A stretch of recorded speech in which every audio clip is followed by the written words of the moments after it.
Well, Mo Salah saying Liverpool just taking it one game at a time now. They need to keep the pressure on in terms of the top four. But he's up to 100 goals now at Anfield. It's taken 144 games for him to get there. Roger Hunt, the great Sir Roger Hunt, at the top of it with 122 appearances for his 100 goals. Robbie Fowler and Ian Rush in there. Gordon Hodgson, pre-war striker for Liverpool, also on that list, and has scored now in 9 successive appearances at home. And he's the only player to have done that across all competitions. Micah, you know him from the time at Fiorentina. We'll get your thoughts on him in just a second. But we're also joined from the gantry by Jamie Carragher. Jamie, you've benefited from a few of those goals, certainly in terms of commentating on them as well. What are your thoughts on Mo Salah? What more is there to say about him and the records that he's setting? Well, this club are very lucky to have some great goal scorers in the past. I think we've just seen the lists of them. We saw Ian Rush in the stand today as well. And I think when Mo Salah eventually, stops playing for the club, I think he goes right in there as one of the top players who ever played for the team. I think he goes in an all-time Liverpool 11. And you could argue he's in the top 5 or 6 players who ever played for the club. I think his volume of sort of games, goals, assists is right up there with some of the greatest players we've ever seen in the history of this club, and he deserves to be in such company. And I don't ever see it stopping until the time he stops, because you just see that on his first goal, the goal today, his actual desire to get across the defender and put that ball in. He's just got an appetite for goals that we see the great strikers have, and he's certainly got it. And he's got the consistency as well. That's 4 of the last 6 seasons. He's scored 30-plus goals across all competitions. And he's a self-styled winger as well. He would say he's not an out-and-out striker. I mean, he's not an out-and-out striker, but I wouldn't class him as a winger also. I think he's a wide striker, if you like. He plays very narrow. He makes those penetrating runs into the box. But you're right, he's not dead centre, where we always associate people who get lots of goals. But no, I mean, he's been an absolute revelation. And when you look back at this Klopp era, we always talk a lot about the goalkeeper and Van Dijk sort of changing that Liverpool team. It was Mo Salah as well. All 3 of those players were bought within a 12-month period. Salah came in the summer, Virgil van Dijk came in the January, and then Alisson came the following summer as well. So those 3 signings are why Liverpool have been so successful under Jurgen Klopp and won almost every trophy out there. I think they've won every trophy they can possibly win out there. And I think those 3 signings that they made, and you'd have to argue Mo Salah was the best signing because it was actually cheap. It was an absolute bargain price, I think, from Roma.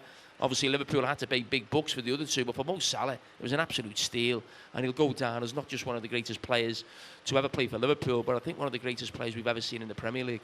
Obviously, he was part of that famous front 3, along with Mane and Firmino. What have you made of the way that he's adapted to life? It's part of a different front 3, and actually an ever-changing front 3 for Liverpool this season.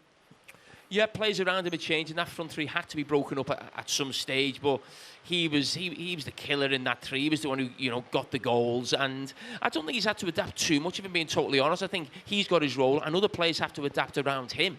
Why would you ask him to change or do something different? As I said, he's getting 30 goals almost every season. He does what he does, and as I said, other players have got to adapt and feed him. And he's not been part of Liverpool's most successful season this time around, but it's his goals that are getting them into the position where they can challenge, at least now, for the top 4. It's not looking particularly likely, but it's still possible. That has to be the way they look at it. Yeah, I mean, he's been Liverpool's best outfield player. I'm sure him and Alisson will fight over the Liverpool Player of the Year awards at the end of the season. There hasn't been too many contenders, but Mo Salah's level hasn't dropped. He's been the same Mo Salah we've seen season in, season out, no matter how well the team do. So I think that's the sign of a great player as well. He's not just dependent on the team playing well, he produces himself. And as I said, the result tonight, I think, gives Liverpool a glimmer of hope, or keeps them in the race slightly. I think if West Ham were to get 3 points against Manchester United tomorrow, then you could start talking, hey, there might be something that could happen between now and the end of the season. But the fact Liverpool haven't been in the top 4 at any stage this season tells you how poor the campaign's been. But, as I said, they've still got a fighting chance. Jamie, good to hear from you. Thank you very much for joining us and concentrating really on the contribution of Mohamed Salah, as we have done so many times when we've talked at the end of Liverpool games. Obviously, you were with him at Fiorentina, Micah, and you saw the steeliness that could lead to him becoming one of the greats. Yeah, he was so focused. When when he first come into training, I knew straight away he was going to be a superstar.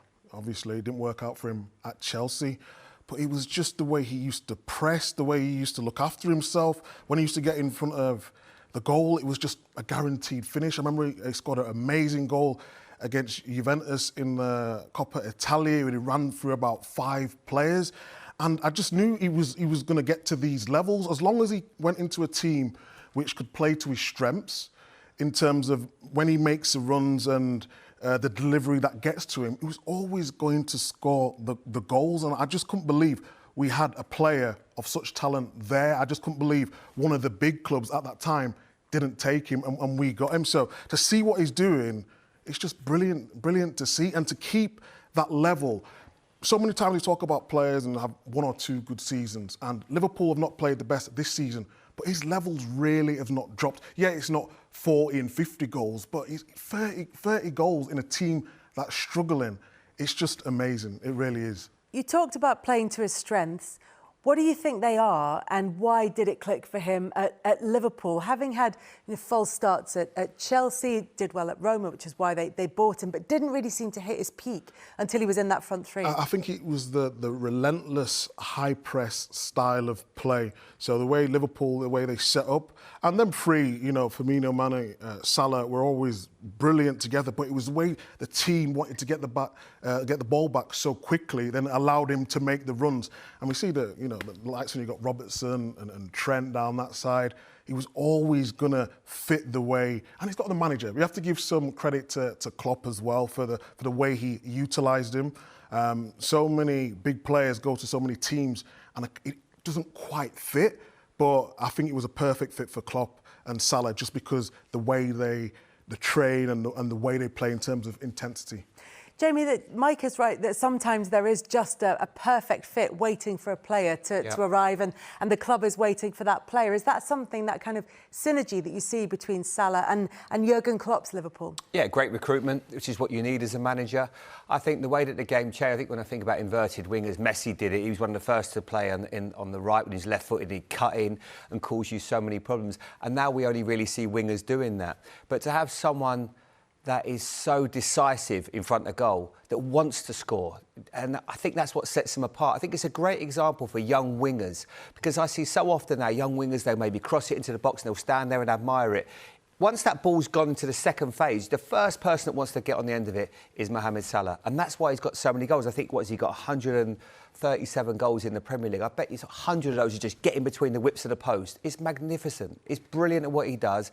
He's also capable of scoring goals that are genius. We don't perhaps see those as much at the moment as he's developing his game, and the Liverpool aren't playing with so much confidence. But he's a true legend, not just of Liverpool, but of the Premier League era. He's an amazing player. We talked to Jamie about him fitting in different sort of front threes and the changes that he's had, particularly this season at Liverpool.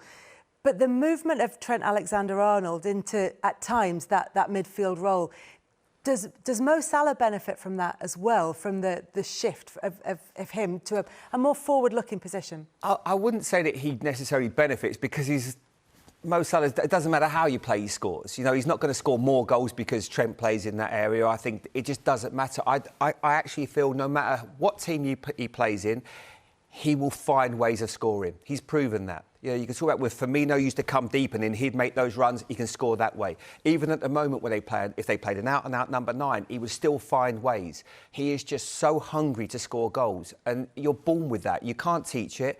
It's something that not many possess. All those other people that are on that list for Liverpool are all strikers. And I still regard him as a wide player. He's a wide striker, as Jamie said, but someone that doesn't play in that central area too much. But the fact that he's got that desire to get in front of the whips of the post and score his goals, it just sets him apart. He's unique, and so many other players should look at that. Raheem Sterling did it so well, but nobody in the Premier League era has ever done it as well as what he does in a wide area. Let's hear now from the Liverpool boss, Jurgen Klopp, who joins us live from Anfield. Jurgen, that's 6 wins in a row now. I know at times you've been frustrated with the form this season, but what a time to start putting a run of results together. Yeah. Maybe a bit too late, but better late than never. that game today was the best defensive set piece session I ever saw in my life against the best set piece team I've ever played. Most creative. We didn't concede a real chance with 50, 60 set pieces around. That's how it felt, at least. And so it was because the boys were really focused. The boys were really, in these moments, really there. Could we have controlled the game better in moments? Yes, we could, but it was really tricky because they break the rhythm not only with the set pieces they have, but as well the time they take for it. That's all legal and all fine, but it's just difficult to deal with. And so I saw again a lot of positive things football-wise, and from a focus point of view, it was extremely good because we just stayed in these moments really focused, really concentrated, front-footed, didn't get blocked in these moments. We all know a few weeks ago against Nottingham, we struggled a lot with these kind of things, and the boys did really well today, and so I'm really happy. Jurgen, Jamie Redknapp, congratulations on the win. I want to talk about Trent Alexander-Arnold's position and how much you're enjoying it as a manager. And is this something you feel will be long-term as well? Yeah, I think so. Long term, we will see what we can do. Depends on the new players we bring in and who can play different positions. That's clear. But it suits him extremely well. So I think the chance he set up for Darwin was again a very, very special ball to play there. He's defensively extremely strong. We have to adapt still to the formation because I think in last game we struggle a bit in his back. It's not about him. He cannot be everywhere. In the first moment when we lose a ball, for example, in counter press, of course he has to stay in the center. That means Ibu or whoever plays that position has to cover the space behind him.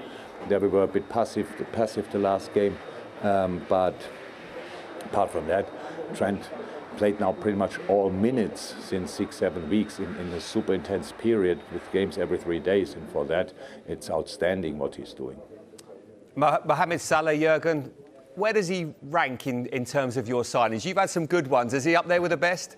Oh, definitely. And I can't see him stopping because that's just his nature. So I think as an offensive player, you need to have this desire to score goals. But I think a lot of people forget how many goals he sets up. So he's just always very, very often involved in the goals we score. With the last pass, with the challenge he had before, with the ball, he wins back, whatever, or with his own finish, and makes him really special.